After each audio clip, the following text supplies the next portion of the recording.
John stumbled through the dense forest. Trees towered above him, blocking the sun. Each step was a struggle. The forest floor was littered with fallen branches and hidden dips.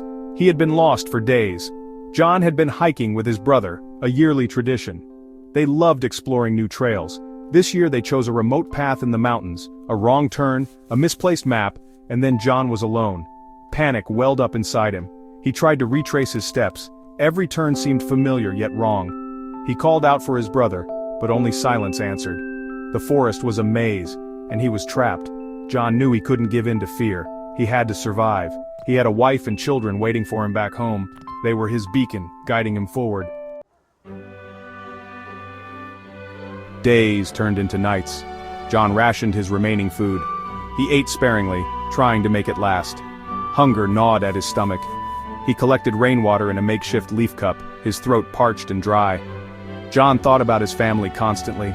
He pictured their faces, their smiles. He clung to these memories. They fueled his determination. He would not die here. He would find his way back to them. Exhaustion set in. Each step was a monumental effort. His body ached, his muscles screamed for rest. But John pushed on. Giving up was not an option. He stumbled upon a small stream. Hope flickered within him. Water meant civilization. He followed the stream, his pace quickening with renewed purpose. The sound of laughter echoed through the trees. John stopped, his heart pounding. Could it be real? He pushed through a thicket of bushes. A group of people sat around a crackling campfire. They were laughing and talking. John had never been so relieved to see other human beings in his life. He emerged from the trees, his clothes torn, his face haggard. The group fell silent, staring at him in surprise. John croaked out, his voice hoarse. "I'm lost! Can you help me?"